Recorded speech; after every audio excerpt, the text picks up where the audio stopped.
प्रभु के नाम की स्तुति हो। प्रभु ने हमें अच्छा मौका दिया है सब जन को मिलकर आकर परमेश्वर के वचन सुनने के लिए।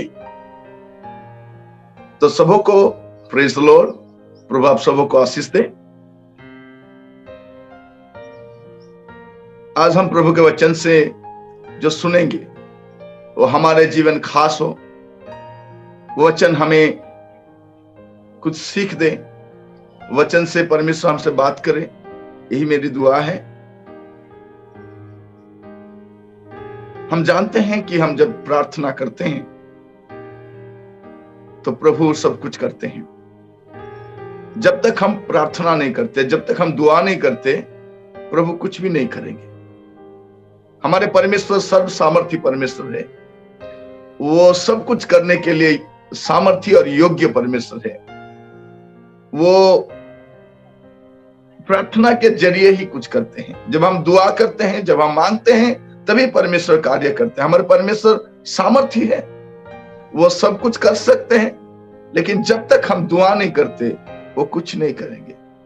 आपके जो हालात है वो बदल सकता है आपके प्रार्थना के जरिए। आपके बच्चे वो परिवर्तन हो सकते हैं। आपके नौकरी में, आपके जीवन में, आपके हालात में सुधार आ सकता है प्रार्थना के जरिए। जब तक आप प्रार्थना नहीं करते तब तक आपके जीवन में परमेश्वर कुछ नहीं करेंगे। जब हम प्रार्थना करते हैं तब हम ये बोलते हैं कि प्रभु जी आप ये कर सकते हो। प्रार्थना कौन नहीं करता? दुआ कौन नहीं करता? वही इंसान प्रार्थना नहीं करता जो समझता है कि मुझसे कुछ बन पड़ेगा, मैं कुछ कर सकता हूं, मेरे को प्रभु की जरूरत नहीं है, मुझे ईश्वर की सहायता की जरूरत नहीं है। वो इंसान ही प्रार्थना नहीं करता। प्रार्थना करना मतलब परमेश्वर की जरूरत करना कि प्रभु मेरे जीवन में आपकी जरूरत है। जो इंसान प्रार्थना करने में विफल होता है वो अपने जीवन में हर एक स्थिति में वो विफल ही होता है, हर एक क्षेत्र में विफल होता है। मेरे बात ध्यान से सुनिएगा। जो इंसान प्रार्थना करने में विफल होता है वो अपने जीवन के हर एक स्थिति में वो विफल होता है। प्रभु यीशु ने अपने चेलों को कैसे प्रचार करे ये नहीं सिखाया। वे भी नहीं बोले कि प्रभु आप कैसे मिराकल करते हो, आप कैसे ऐसे अच्छा वचन देते हो, वो हमें सिखाना। लेकिन वे बोले प्रभु हमें प्रार्थना करना सिखाना। और प्रभु ने भी उन्हें प्रार्थना करना ही सिखाया। थियोलॉजी कॉलेज में आप जब जाएंगे आपको वचन सिखाया जाएगा, लेकिन आप अपने घर में बंद कमरे में ही, अपने घुटने में ही प्रार्थना करना सीख पाएंगे। लेकिन आज की जो हालात है वो सबसे बुरी हालात है, इसलिए कि हम प्रार्थना के बगैर सब कुछ करना सीख चुके हैं। We have learned to do everything without prayer. प्रार्थना नहीं करके भी ये सब कर सकते हैं। बिना प्रार्थना घर चला सकते हैं, बिना प्रार्थना नौकरी कर सकते हैं, बिना प्रार्थना पढ़ सकते हैं, बिना प्रार्थना शादी में भी आगे बढ़ सकते हैं, बिना प्रार्थना सब कुछ कर सकते हैं, बिना प्रार्थना किए बगैर भी प्रचार कर सकते हैं। ये हम सीख चुके हैं। ये सबसे बड़ी खराब हालत है हमारा, क्योंकि प्रार्थना के बगैर हम जो कुछ भी करते हैं वहां हम विफल ही होते हैं। किसी ने कहा है the denial of prayer is the denial of God himself. प्रार्थना नहीं करना मतलब परमेश्वर को ना बोलना। प्रभु जी आपका जरूरत मेरे जीवन में नहीं है। हम बोलते हैं इस युग को पवित्र आत्मा की युग बोलते हैं। पवित्र आत्मा का युग जो है वो प्रार्थना का युग है। प्रभु हमें मदद करे आज ये समझने के लिए, क्योंकि प्रार्थना इंसान को बदलता है, प्रार्थना हालत को बदलता है, प्रार्थना देश को बदलता है, प्रार्थना असंभव को संभव करता है। आज प्रभु हमसे ये बात करना चाहते हैं। मैं आप लोगों से बोलना चाहूंगा, जिसका घुटना जितना ताकत है, उसका जीवन भी उतना ताकतवर रहेगा। जो लोग घुटने में नहीं आते वो संसार में कैसे खड़े हो सकते हैं? अगर शैतान के राज्य को तोड़ना है तो हमें घुटने में पहले आना है। हम ये बोलते हैं कि पूरा दुनिया घुटने में आ गया, एक दिन यीशु के सामने उन सबों का घुटना झुकेगा, उससे पहले मेरा घुटना झुकना चाहिए। तो प्रभु आज स्थिति में हमसे ये चाहते हैं कि हम प्रार्थना करें। आज हम दुआ करेंगे, प्रभु जी मेरे जीवन में प्रार्थना के लिए एक स्पेशल एनॉइंटिंग दे। लेकिन उससे पहले मैं आज के वचन के जरिए आप लोगों से कुछ बोलना चाहता हूं। वो वचन है, प्रार्थना करना बंद करो। वचन का शीर्षक है, आज का संदेश का शीर्षक है, प्रार्थना करना बंद करो। स्टॉप प्रेयर, प्रार्थना बंद करो।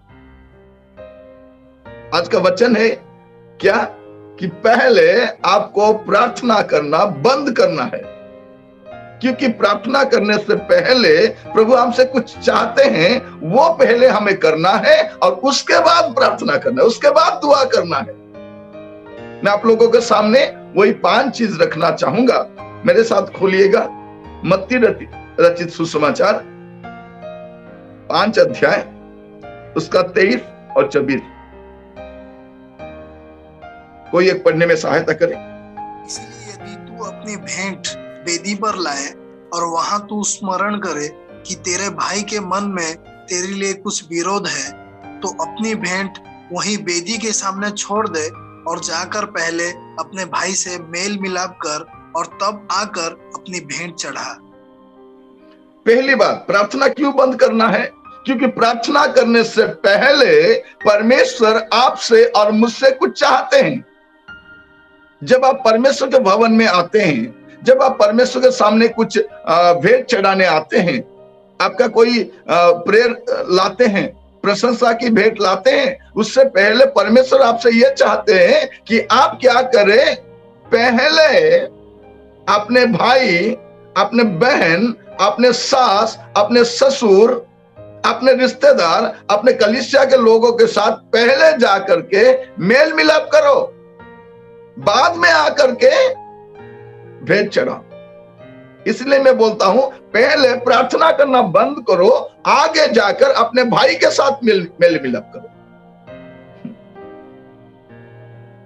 अपने घर में अपने बीवी के साथ हम प्यार से नहीं रहते, अपने बच्चों के साथ हम प्यार से नहीं रहते, अगर हम दुआ करेंगे प्रभु कहां से सुनेंगे? प्रभु ये बोलते हैं, जहां मेरे सामने 2 या 3 जन एक मन होके आएंगे। हमारे घर में जितने जन हैं उतना मन है कि नहीं? जितने जन उतना मन। और हम चाहते हैं कि प्रभु हमारे दुआ सुने।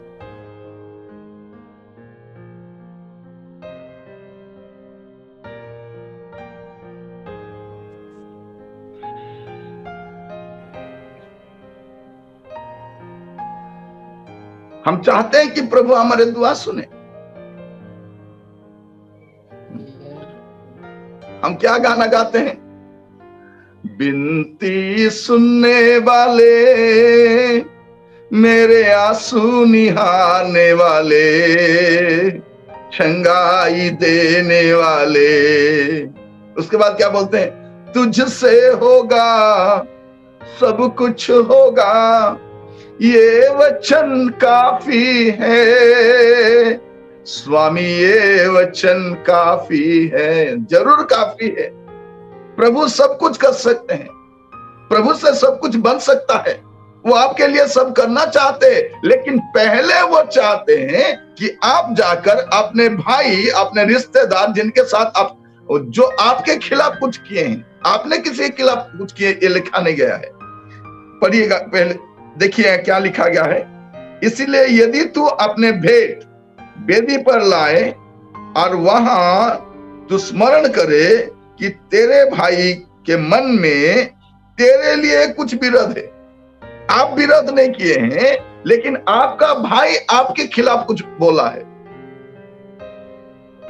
वो आपके विरुद्ध में कुछ किया है, आपने कुछ नहीं किया। देखिए ये बाइबल का वचन है, ये हमारे प्रभु यीशु का सीख है। क्या बोलते हैं, आप किसी के खिलाफ कुछ किए हो वो बड़ी बात नहीं है, लेकिन कोई आपके खिलाफ कुछ किया है तो पहले आपको क्या करना है, आपको जा करके सॉरी बोलना है। ये बहुत कठिन बात है।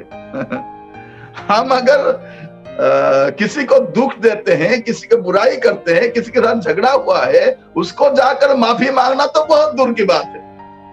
जहां आप कुछ भी नहीं किए हो, आपसे कुछ गलत भी नहीं हुआ है, लेकिन आपको जाकर उससे माफी मांगना।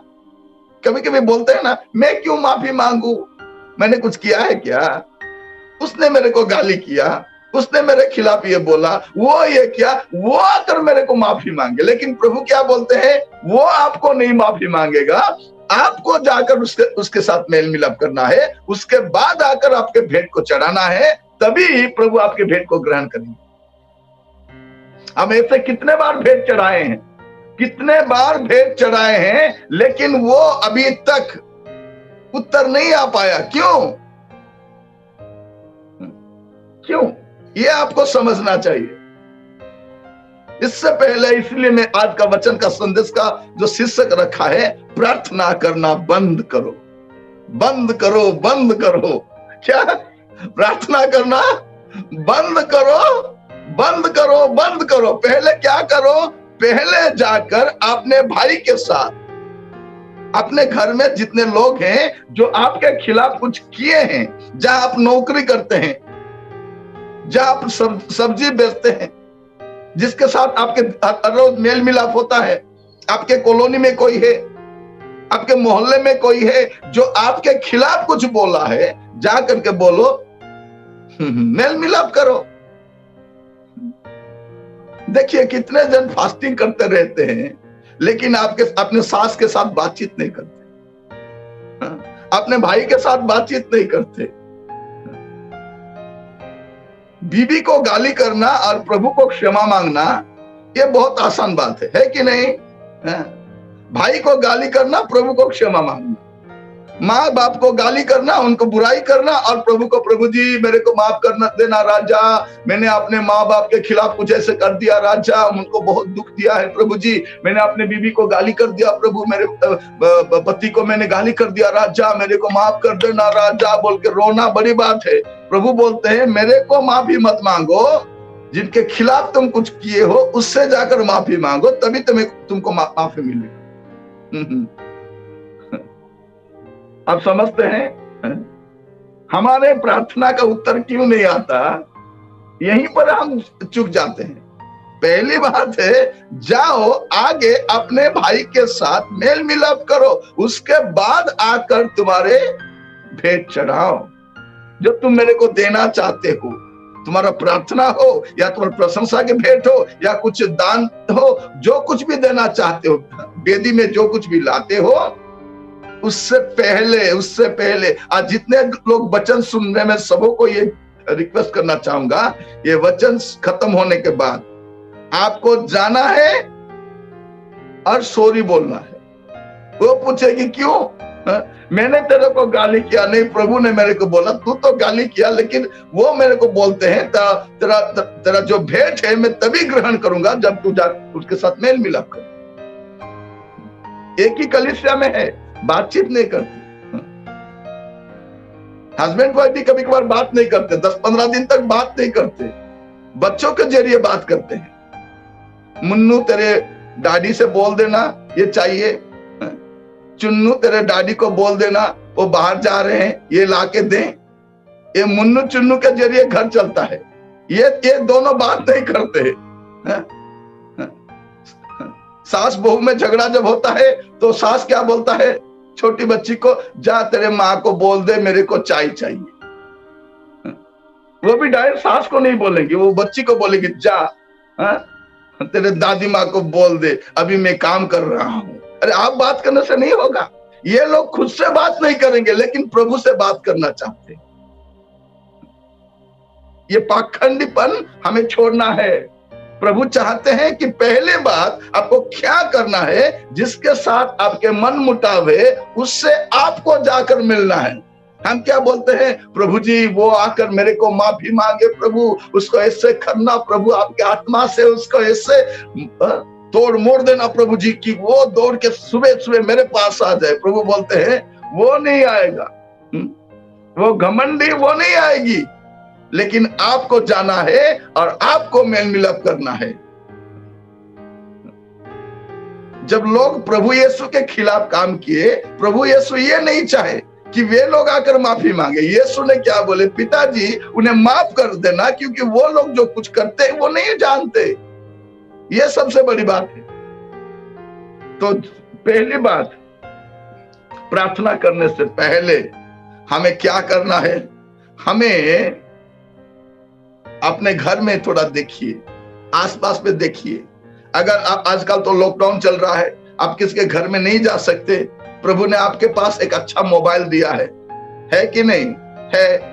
आपका, अगर आपको ताकत नहीं होता वीडियो कॉल से माफी मांगने के लिए, तो ऑडियो कॉल से माफी मांग लीजिएगा। अगर वो भी नहीं बन पड़ता, एक मैसेज कीजिए, सिस्टर, ब्रदर, भाई, दीदी, हाँ पास्टर जी मेरे को थोड़ा माफ कर देना, ये भेज दीजिए, काम खत्म। उसके बाद आपके जो भेंट है प्रभु ग्रहण करेंगे। प्रभु बोलते हैं मैं कहीं नहीं भागता, मैं तो वहीं पर हूं, मैं सिंहासन में विराजमान हूं, लेकिन तेरा भाई, तेरे रिश्तेदार, तेरे रिलेटिव्स कल होंगे या नहीं होंगे, वो जाने से पहले या तू जाने से पहले उनसे क्या करना है, माफी मांगना है। सब लोग खामोश होकर मेरे ओर देख रहे हैं। मैं कोई नई बात नहीं बोलता आप लोगों को, आप लोगों को कोई नई बात नहीं बोलता हूं, बस प्रभु ने जो बोला है वही बोल रहा हूं। पहले जाकर बच्चों में आप लोगों से बोलना चाहता हूं, कितने बार अपने मम्मी डैडी से आप खपा हुए हो, कितने बार गलत रीति से पेश आए हैं, आज जाकर बोलना है प्लीज मेरे को माफ कर देना। उसके बाद आप जो भेंट चढ़ाएंगे वो भेंट प्रभु ग्रहण करें। देखिए यहां हम मिलकर नहीं रह सकते, लेकिन वहां जाने के लिए तैयार हो रहे। एक घर में मिलकर नहीं रह सकते, एक कलीसिया में, एक ऑफिस में, एक मिनिस्ट्री में आप मिलकर नहीं रह सकते, लेकिन हम क्या सोचते हैं कि प्रभु जाएंगे उत्तम एक देश में जरूर रहेंगे, प्रभु के साथ हम जरूर। कहां का जरूर? अगर यहां मिलकर नहीं रह सकते तो वहां जाने के ख्वाब भी मत देखिएगा, वहां जाने के ख्वाब भी नहीं देखना है, क्योंकि वहां अलग अलग कॉलोनी नहीं है। टाटा वाले अलग, कटक वाले अलग, एमपी वाले अलग, रायपुर जयपुर वहां अलग अलग नहीं रहेगा। अगर यहां मिलकर नहीं रह सकते तो वहां जाने का ख्वाब भी नहीं देखना है। तो पहले बात, प्रार्थना करने से पहले आपको क्या करना है, अपने भाई, अपने रिश्तेदार, अपने फैमिली में के जो कोई भी है, जिसके साथ आप नौकरी भी करते हैं, पहले उनसे जाकर माफी मांगना है। आपने कुछ गलत नहीं किया है, लेकिन वो गलत किए हैं, जाकर मिलो उनसे, रिश्ता अच्छा बनाओ। बाद में आपका भेंट चढ़ा, ये पहली बात है। दूसरी बात, यूहन्ना की किताब 15 अध्याय 7 वचन। यदि तुम मुझ में बने रहो और मेरा वचन तुम में बना रहे, तो जो चाहे मांगो और वह तुम्हारे लिए हो जाएगा। दूसरी बात, हम दुआ तो करते हैं लेकिन उत्तर नहीं आता। नहीं आता तो क्या सोचते हैं, शायद मैं प्रार्थना करने से प्रभु नहीं सुनते। पास्टर जी आप थोड़ा मेरे लिए प्रार्थना कीजिएगा। हम इधर उधर सबों को बोलते हैं मेरे लिए थोड़ा दुआ करो, दुआ करो, दुआ करो, सब दुआ करते हैं। प्रभु बोलते हैं उससे जाकर बोलो, उसे क्या करना है, यदि तुम मुझ में बने रहो, पहली बात, और मेरा वचन तुम में बना रहे, दूसरी बात। अगर ये दो हो जाए पहली बात क्या है? यदि तुम मुझ में बने रहो और मेरा वचन तुम में बना रहे तो जो चाहो मांगो। हम तो जो भी चाहते हैं मांग लेते हैं, लेकिन पहला ये दो काम नहीं होता हमसे। हम तो बहुत चाहते हैं, प्रभु जी मेरे को ये चाहिए राजा, मेरे को वो चाहिए राजा, ओहो राजा मेरे को वो कितने दिन से प्रभु मैं ख्वाब में देख रहा हूं, प्रभु आप मेरे को कब दोगे राजा। यहां लिखा गया है यदि तुम मुझ में बने रहो और मेरा वचन तुम में बना रहे तो जो चाहो मांगो और वो तुम्हारे लिए हो जाएगा। प्रभु कहते हैं मेरे पास प्रार्थना करने से पहले मेरे साथ बने रहो, मेरे साथ लगे रहो, मेरे साथ रहो। हम तभी जाते हैं जब हमको जरूरत होता है। चर्च क्यों जाते हैं? क्योंकि हमारे बहुत सारे तकलीफें हैं, मुसीबत है, हमें प्रभु से प्यार है, इसलिए सभी लोग नहीं जाते। जब उनका कोई तकलीफ दूर हो जाता है वो चर्च में दिखाई भी नहीं देते। कितने लोगों का यह आदत है, वो लोग हमेशा चर्च नहीं आते। जब उनके जीवन में कुछ तकलीफ आता है, उनके जीवन में कुछ परेशानी आती है, तभी वे लोग आते हैं। आकर क्या बोलते हैं? प्रभु जी आप कहाँ हो राजा, प्रभु जी मेरे जीवन में इतने मुसीबत है, प्रभु जी आप कहाँ पर है, प्रभु मेरे को दिखाई दे, प्रभु जी मेरे साथ बात करो, प्रभु जी। प्रभु जी बोलते, हम बोलते प्रभु जी आप कहाँ हो? प्रभु पूछेंगे तू कहाँ था, इतने दिन तक तू कहाँ था?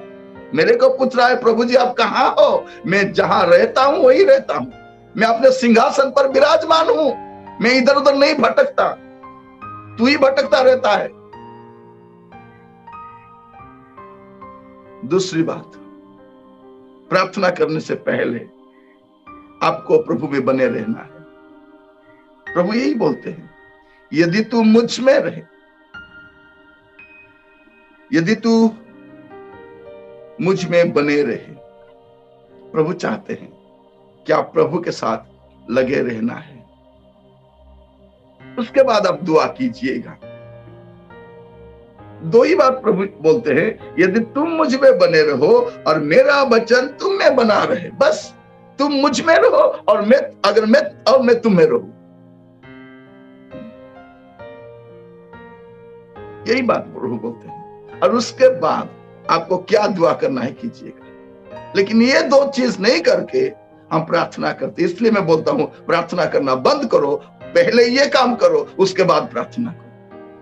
उसके बाद जो मांगना है मांगो।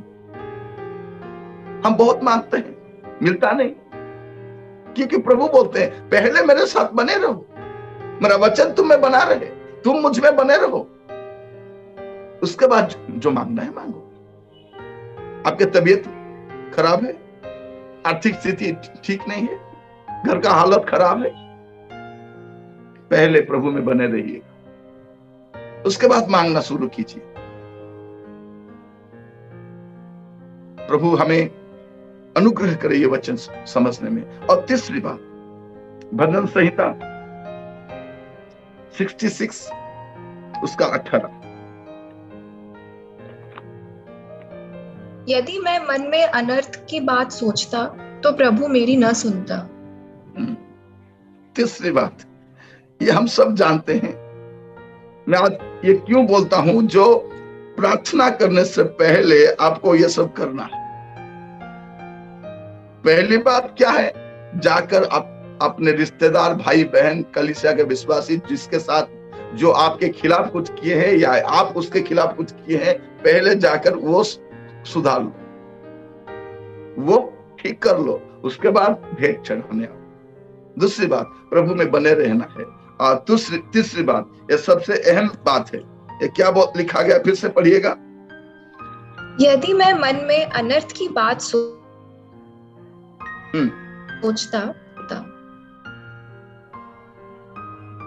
यदि मैं मन में अनर्थ की बात सोचता, करता नहीं, सोचता, क्या लिखा गया है, यदि मैं मन में अनर्थ की बात सोचता तो प्रभु मेरी ना सुनता। अगर प्रभु आपकी बात को सुने ये चाहते हैं तो मन में जो अनर्थ की बात सोचते हैं,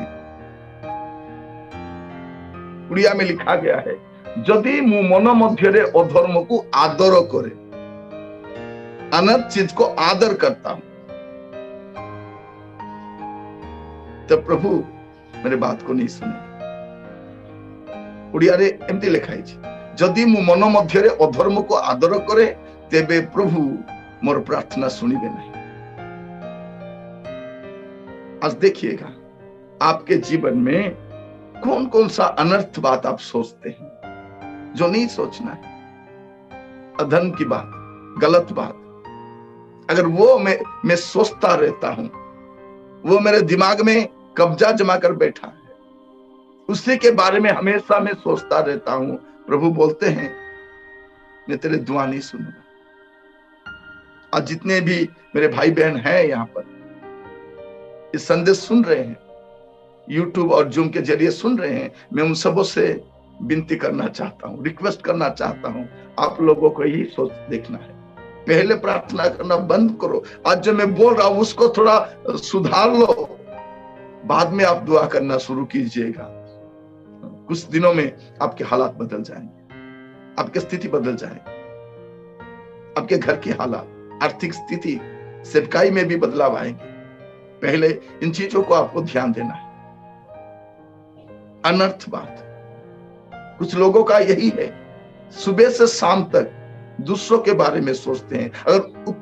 अगर अपने बारे में, अपने बच्चों के बारे में सोचते, उनका घर सुधर जाता। उनके बच्चे ऐसे हैं, उनके घर के हालात ऐसे हैं, वो ऐसे हैं, उनके जीवन में ऐसा बहुत हो गया, ये उनके बारे में। अरे अपने बारे में सोचो ना। दूसरे के घर में क्या होता है ये आपका सर दर्द का कारण नहीं है। अपने घर को संभालो, अपने परिवार को संभालो, अपने बच्चों के बारे में सोचो, गलत बात मत सोचना। अगर अधर्म को, गलत बात को मैं अपने मन में जगा देता हूं तो प्रभु मेरी बात नहीं सुनेंगे, प्रभु नहीं सुनेंगे। आप चाहते हैं कि प्रभु आपकी बात ना सुने? हम सब चाहते हैं कि प्रभु हमारी बात सुने।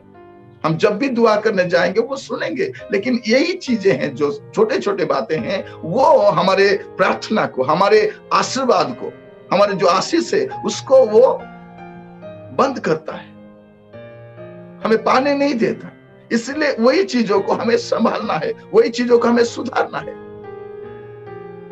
परमेश्वर हमसे बहुत बड़े बड़े बात आग्रह नहीं करते, वो जानते हैं कि हम धूल हैं, हमसे ये नहीं बन पड़ेगा, इसलिए वो हमसे बहुत छोटी छोटे बात ही बोलते हैं। क्या बोलते हैं? जाओ अपने भाई से मेल मिलाप करो, उसके बाद भेंट चढ़ाओ, मैं ग्रहण करूं, तुम मेरे साथ बने रहो, मेरा वचन तुम में रहे, तो जो कुछ मांगना है मांगो, मैं तुम्हें दे दूंगा। तीसरी बात देखते हैं, अगर मैं अनर्थ की बात सोचता हूं, क्यों सोचे? Train your brain. मैं हमेशा ये बोलता हूं, ट्रेन योर ब्रेन। आपके ब्रेन को, अपने मन को ट्रेनिंग देना, क्या सोचना है क्या नहीं सोचना है। खाली मत रखो, शैतान आकर के वहां अड्डा जमा लेगा। वचन पढ़ो, वचन मनन करो, प्रभु की स्तुति करो, कुछ अच्छे कामों में लगे रहो, ताकि शैतान आपके वो मन को कब्जा ना करे। बुरा सोचना, लोगों के बारे में हमेशा वही सोचते रहते हैं। अगर मैं गलत बातों को सोचता हूं, अधर्म को सोचता हूं, मेरे जीवन में कुछ गलतियां हैं, उसे सुधारना है ताकि प्रभु मेरे बात को सुने। इसलिए मैं बोलता हूं, प्रार्थना करना बंद करो, पहले इसको सुधार लो। चौथी बात, भजन संहिता 50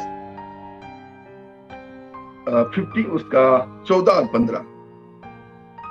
परमेश्वर को धन्यवाद ही का बलिदान चढ़ा और परम प्रधान के लिए अपनी मन्नतें पूरी कर, और संकट के दिन मुझे पुकार, मैं तुझे छुड़ाऊंगा और तू मेरी महिमा करने पाएगा। हम क्या पढ़ते हैं? हम यही पढ़ते हैं, 15 वचन ही पढ़ते हैं। 15 वचन का क्या पढ़ते हैं? संकट के दिन में मुझे पुकार, मैं तुझे छुड़ाऊंगा और तू मेरी महिमा करते रहेगा। लेकिन हम वो छोड़ देते, और ये सबसे बड़ी बात है।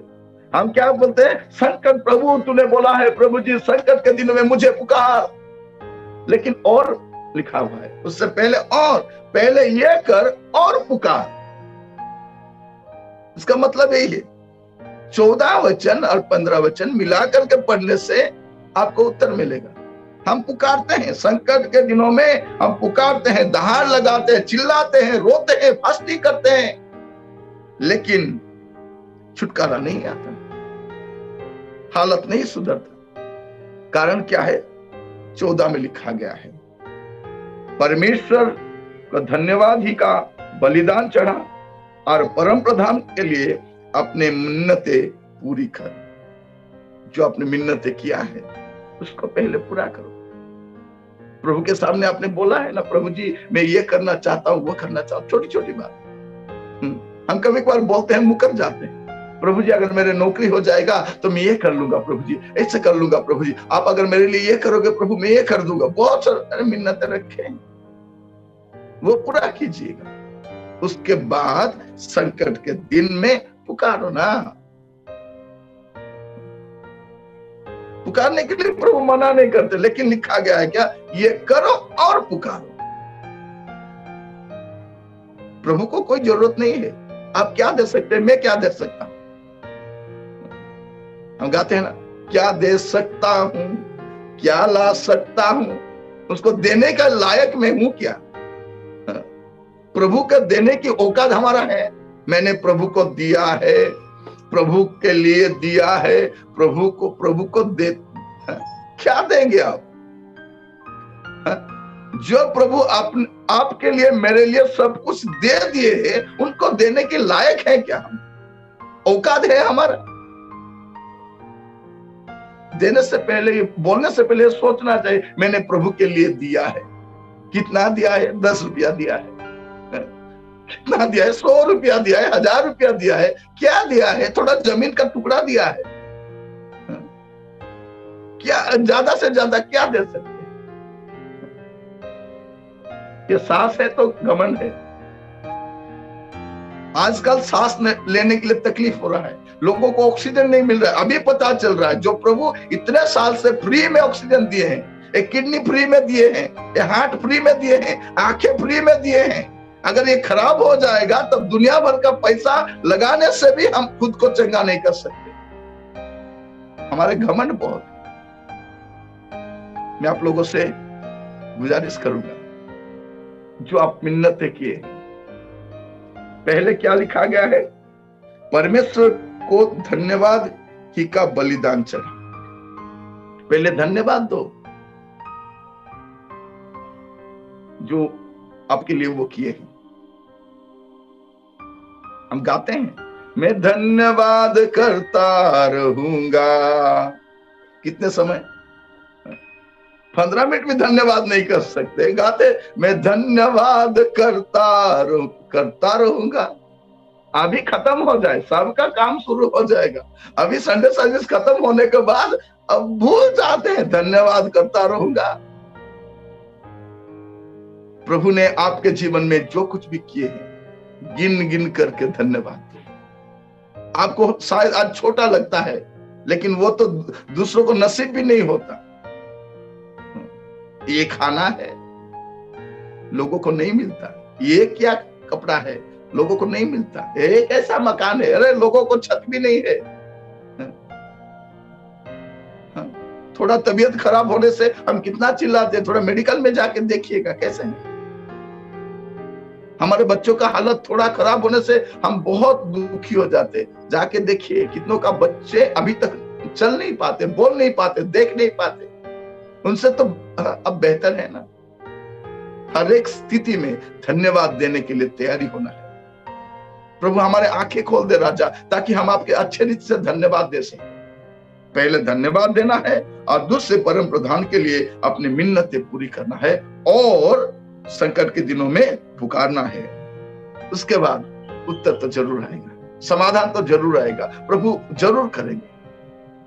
तो आपको क्या करना है? पहली बात, प्रार्थना करने से पहले प्रार्थना करना बंद करना है। और क्या करना है? आगे जाकर के जिन जिन के साथ जो मेरे खिलाफ जो कुछ भी किए हैं उनसे मेल मिलाप करना है और वापस आना है। प्रभु में बने रहना है, अधर्म से पाप से दूर रहना है। धन्यवाद और मिन्नतें वो दोनों पूरी करना है। और आखिरी बात ये बोल के आज की वचन को रखना चाहूंगा। नीति वचन उसका 28 का 9, Proverbs 28:9। जो अपना कान व्यवस्था सुनने से मोड़ लेता है, उसकी प्रार्थना घृणित ठहरती है। क्या लिखा गया है? जो अपना कान, क्या कान जो अपना कान व्यवस्था सुनने से मोड़ लेता है, उसका प्रार्थना घृणित ठहरती है। क्या लिखा गया है? प्रार्थना को प्रभु घृणा करते हैं। कौन सा प्रार्थना? जो परमेश्वर के वचन को नहीं सुनता। हम चाहते हैं कि प्रभु मेरा सुने। सुन ले राजा, मेरे प्रार्थना सुन ले प्रभु, सुन ले। प्रभु बोलते हैं सुन ले, तू मेरा सुनता है? आज जितने लोग भी बैठे हैं, सबसे ये बोलना चाहता हूं, पहले प्रभु क्या बोलते हैं वो सुनिएगा, बाद में आप दुआ करना शुरू कीजिए। प्रभु जी आप मुझसे कुछ बोलना चाहते हैं, प्रभु जी आप मुझसे बात कीजिएगा। अगर आप प्रभु जो बोलते हैं वो पहले सुन लेते हैं और बाद में आप प्रभु से बोलते हैं, उत्तर आ जाएगा। लेकिन यहां क्या होता है? हम प्रभु का नहीं सुनते। हम चाहते हैं प्रभु हमारे सुने। जो अपना कान व्यवस्था सुनने से मोड़ लेता है, जो वचन नहीं सुनता। प्रभु के दासों के जरिए प्रभु बात करते हैं, हम नहीं सुनते। बाइबल में वही पढ़ना चाहते हैं जो हमें अच्छा लगता है, वही वचन सुनना चाहते हैं, वही पासवान से सुनना चाहता है जो हमें सुनने से बहुत अच्छा लगता है, जो हमें करेक्शन करना चाहता है, जो हमारे जीवन को सुधारना चाहता है। हम उसको छोड़ देते हैं। जो हमें बदलना चाहता है, जो पासवान, उसको ही हम बदल देते हैं।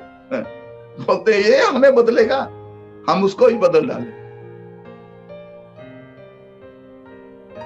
वे लोग वैसे पासवान को नहीं चाहते, वैसे पास्टर को नहीं चाहते, कलीसिया में रखना भी नहीं चाहते, उसके मीटिंग में भी नहीं जाते। क्यों नहीं जाते? क्योंकि वो चाहते हैं कि प्रभु के वचन के अनुसार आप बदल। लेकिन हम नहीं चाहते। यहां लिखा गया है जो अपना कान व्यवस्था सुनने। हम पढ़ते हैं, पढ़ना भी चाहिए, सुनना भी चाहिए। जो प्रभु बोलते हैं वो हमें सुनना चाहिए। अगर हम प्रभु के वचन को नहीं सुनेंगे और हम दुआ करेंगे, प्रभु हमारे दुआ कबूल नहीं करेंगे। तो ये 5 बात आपको याद रखना है, उसके बाद प्रार्थना करना है। इसलिए मैं आप लोगों से बोलना चाहता हूं, पहले प्रार्थना करना बंद करो। प्रार्थना करना बंद करो। Stop praying.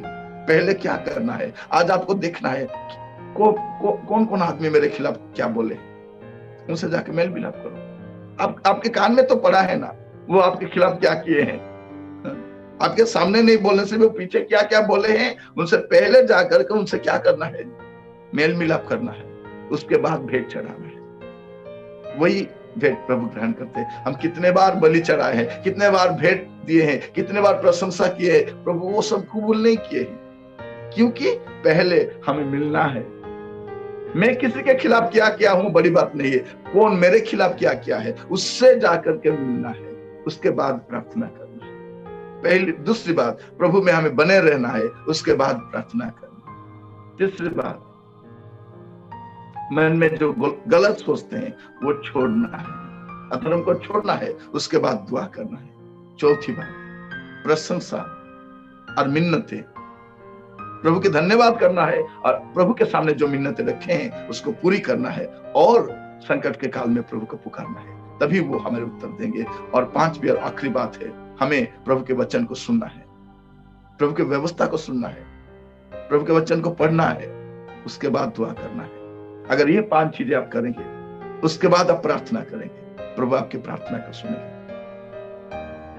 प्रभु हमें सहायता करें। और जितने लोग भी ये वचन को सुने, उसके जरिए खुद के जीवन को थोड़ा देख लीजिएगा, थोड़ा देख परख लीजिएगा। उसके जांच करने के बाद आप थोड़ा प्रार्थना करना शुरू कीजिएगा। आप देखेंगे बहुत कम दिनों में आपके हालात बदल जाएंगे, आपके परिवार के हालात सुधर जाएंगे। आप जिस हालात में गुजर रहे हैं वो सब कुछ ठीक हो जाएगा, क्योंकि वो सब कुछ ठीक करने का काबिल है। प्रभु कभी भी नहीं बोले मैं ये नहीं कर पाता, वो नहीं कर पाता। वो बोलते हैं मुझसे कुछ नहीं बन पड़ेगा, ऐसा क्या है क्या? मैं कुछ सब कुछ करने की योग्य परमेश्वर। प्रभु सब कुछ कर सकते हैं। आपके जीवन में करेंगे, आपके बच्चों के जीवन में करेंगे, आपके व्यवसाय में करेंगे, आपके मिनिस्ट्री में करेंगे, आपके जॉब में करेंगे। लेकिन उससे पहले ये 5 चीजों का आपको ध्यान देना है।